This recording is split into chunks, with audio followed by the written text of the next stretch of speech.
sommaire, Grand Cru Mandelberg, le domaine Hardweg, un petit objet rigolo et pour finir mon coup de cœur ce soir, un très joli Côte du Roussillon village. Et aujourd'hui, vous nous amenez sur la colline de Mittelwihr, c'est cela? Exactement, pour le Grand Cru Mandelberg. Mandelberg veut dire la colline des amandiers. C'est un grand cru qui a une petite surface, seulement 20 hectares. Il a été classé parmi les sols marno-calcaires, argilo-calcaires, pardon, et il bénéficie d'une très belle exposition, qui est une exposition plutôt sud. Particularité de ce terroir, Valérie? Alors c'est un sol qui est plutôt brun, calcaire, mais avec de nombreux galets. Du coup, ça permet d'avoir une bonne pénétration du système racinaire dans le sol. Après, comme je vous disais, c'est un argilo-calcaire, donc il y a une forte proportion d'argile. Et l'argile a la particularité d'avoir une bonne rétention en eau.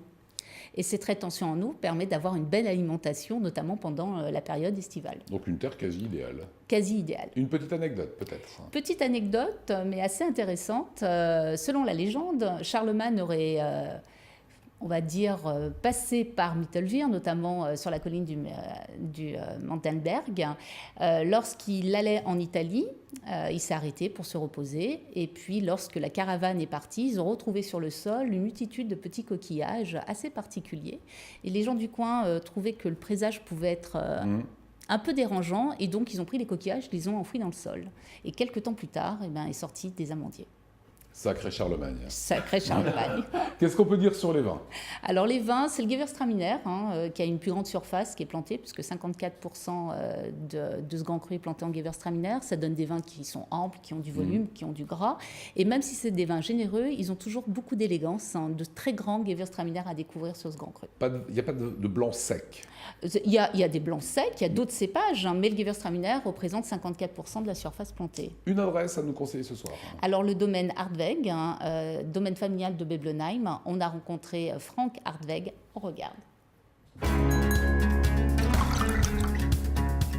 Je pense que ça va être le Gewürz et le Riesling surtout qui vont donner des vins puissants et élégants.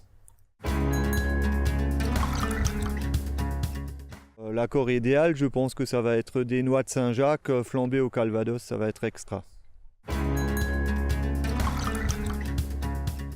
Le Mandelberg est un terroir qui est excentré des collines sous-vosgiennes et donc c'est assez rare de trouver ça en Alsace. J'adore le Côtes-du-Rhône et surtout le Chinon d'Hervé Desbourdes. Pour ma destination fétiche, ça serait l'Afrique du Sud. Pour mon péché mignon, c'est les Fleischnacker de ma grand-mère. Ah là, on est à peu près tous d'accord. Je crois, Valérie, que vous avez l'objet de la semaine et un petit challenge. Un petit challenge pour Mathieu. Petite vengeance personnelle. Voilà. Donc je vous avais déjà présenté. Exactement, c'est des petites épingles. Je vous avais déjà présenté la saison dernière un petit objet. En fait, il vous faut un petit bouchon et quelques épingles qui vont permettre de faire un personnage. Cette année, c'est une nouvelle édition, une nouvelle collection qui va plaire forcément aux enfants, mais aux grands-enfants. Donc, je vais laisser le soin à Mathieu de réaliser le petit personnage. Donc, les épingles, voilà, le bouchon. Ouais. Et voilà, bonne expérience. Débrouille-toi. Et pendant ce temps, pendant ce temps, je vous présente mon coup de cœur. Alors, tournez-le un petit peu l'étiquette. Voilà. Donc, le coup de cœur, on va en Languedoc-Roussillon pour un Côte du Roussillon village. Comment Mathieu, il s'est entraîné, comment il va super vite. Voilà, ça sent le gars qui allait regarder. On n'agresse pas ses collaborateurs. Donc le domaine, c'est une vin calvaire. On est sur un millésime 2014. Il porte un très joli nom. Ça s'appelle l'Amourette. C'est une cuvée qui est issue de deux cépages. 60% Mourvèdre et 40% de Grenache noir. Le nez est très expressif sur le réglisse.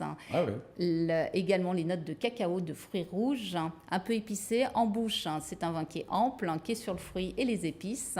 Les tanins sont soyeux, c'est harmonieux, avec une belle finale minérale qui amène énormément de fraîcheur. Très jolie Côte du Roussillon village à découvrir. Ça, et à un prix un des ultra coups de cœur sage. d'Apicurien. Ah ouais, moi, un coup de cœur apicurien. Voilà. Le vin Mais de comment vous l'été. faites? Vous allez voir les vignerons, vous leur dites trouvez-moi, mettez-moi vos petites pépites que je les. Non, on déguste. sélectionne des vignerons, on Ouais. demande évidemment à goûter plusieurs cuvées et on sélectionne les cuvées qui nous semblent typiques de l'appellation et qui correspondent aussi au goût des consommateurs actuels. Vous savez qu'en bon pragmatique, je demande souvent le prix des Oui. choses. Là, on est dans les 11 euros. 11 € pour un très joli petit vin.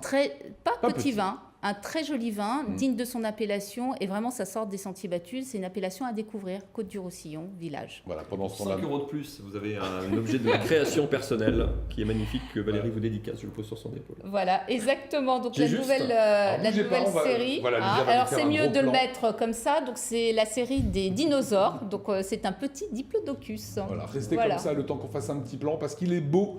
Le temps de rappeler que Apicurien, eh bien, c'est un site internet sur lequel vous pouvez retrouver le meilleur des vins que nous présente très régulièrement, tous les jeudis d'ailleurs, Valérie Zago. Et je rappelle que l'abus d'alcool est dangereux Tu es mon pour la diplodocus. santé.